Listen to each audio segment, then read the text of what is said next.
Let's have a look at a story captured by Nation, a story that is going to inform the basis of our analysis in this video. Police in Karatina on the spot for shooting 4-year-old girl. Nyeri, 3 days after protest in Karatina town, Nyeri County, details have emerged that a 4-year-old girl was among at least 20 people who were shot and injured. This comes as police saying 5 of their own were also injured and 2 of their vehicles had their windscreens smashed. Those admitted to Karatina Hospital are Ivana Gathigia, 4 years, Eric Waigwa, 23, Brian Mwangi, 28, Sarah Githinji, 52, Buxton Mwangi, 35, Kelvin Gisheru, 19, and Cynthia Mera, 19, while another victim, Wycliffe Thiongo, 25, a local hairdresser, has been referred to Kenyatta National Hospital for specialized treatment. When Nation.Africa visited the hospital on Saturday, August 10, most of the victims still had bullets lodged in their bodies as they awaited surgery. Baby Ivana had a bandage on her right hand, and x-rays showed some shrapnel still lodged in her arm. Her mother, Miss Eunice Gathigia, said she had just picked up her daughter from a nearby nursery and was walking down the street when the police suddenly started shooting indiscriminately. If you dig through that story, we are being told that the 4-year-old was hit with a stray bullet. I want us to dig deep into this for Kenyans to understand what's happening here. If you are watching us but you have not yet subscribed, subscribe, give the video a like. Let's proceed. This is a story we did a few days ago in this forum. NTV is reporting that at least 20 were shot and injured. The police was using live bullets, and we did see them in some unmarked Subaru cars. The figure, I believe, is way higher than this at least 20 we are being told. Rigathi is silent. That is constituency of Mathira. He is silent. He's only heard when he wants residents of the mountain to come to his defense in his war with William Ruto. But anytime the people are faced with such hostilities, anytime tea coffee farmers are complaining, you will never hear of Rigathi Gachagua.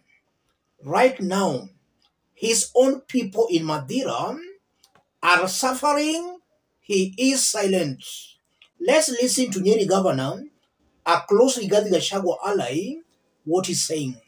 Lakini pia waandamanaji nao tungetaka tuwaonye, hata kama ni wale Gen Z, tafadhalini angalieni, msiwaruhusu wakora wakaingia katikati yenu na kuendelea kuharibu na kupora mali ya watu. Let's put all that into perspective. What goes around comes around. This is something I keep on repeating in this forum. Last year, during opposition demonstrations, the mountain was celebrating as the police was brutalizing the opposition supporters. And Rigathi Gachagua was the face of police brutalities. We used to see him waking up very early in the morning, going to organize, going to coordinate how the police were to handle opposition supporters. And his supporters on the mountain were also celebrating the police brutalities. What goes around comes around. And that should be a lesson to Kenyans, that injustice has to be condemned. Whether you are in government or in the opposition, if you see an injustice being meted on any Kenyan, resist that injustice. This brings us to the issue. Were the demonstrations in Karatina planned by the government to undermine Rigathi Gachagua? Because I've also seen some people saying that those are protests that were planned by the government to undermine Rigathi Gachagua. If at all the protests were planned by the government, I don't think the same government could have sent the police in unmarked Subaru cars to use live bullets to shoot at innocent Kenyans. We have seen the police in other places where goons are looting, the police are always absent. So this one in Karatina, where police in Subaru are shooting innocent protesters, that's not possible. This is a clear confirmation that Rigathi Gachagua and his allies might have planned those Gen Z protests. He might have planned those Gen Z protests. Or Rigathi Gachagua supporters, even without being mobilized, they just took to the streets to sympathize with their man Rigathi Gachagua. I'm seeing those two options. Rigathi and his team might have organized those protesters, or the protesters took to the streets to sympathize with their man Rigathi Gachagua over the treatment he's receiving in Ruto's government. That's what I'm seeing here. And if you listen to the Nyeri governor in short is now just terming those protesters as goons. Very unfortunate remarks coming from the governor, coming from a Rigathi Gachagua's ally who wants to be seen to be sympathetic to the Gen Zs. And this is why I still maintain and I repeat, any Kenyan embracing Rigathi Gachagua, that's a Kenyan who has to be rejected. And this is why I call upon Kalonzo Musyoka to be very careful as he embraces Rigathi Gachagua. Rigathi will spoil chances for Kalonzo Musyoka.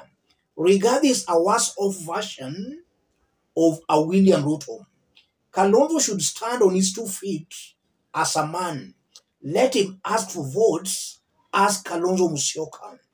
Any association with Rigathi will clearly spoil chances for Kalonzo Musyoka. And it's very interesting because the same people did vote for William Ruto. And they used to tell us, mwizi wetu. We had issues with William Ruto's ability to hold a public office. And in this forum, we've been dissecting on all those. What were we told? Tunataka huyo mwizi wetu. Let me stop it there. If you are watching us but you have not yet subscribed, subscribe, give the video a like. Any person watching us outside Kenya, drop a comment, let us know from which part of the globe you are watching us from. If possible, subscribe, give the video a like. What happened in Karatina confirms Ruto's government is becoming more dictatorial, more brutal. And the mountain seems to be suffering for lack of knowledge. If you elect a bad leader to punish your political enemies, that bad leader will turn against you. Ruto and Raila Odinga are now seemingly in a working arrangement. Those who voted for Ruto to send Raila Odinga to Bondo, this should be a lesson to them. Thank you.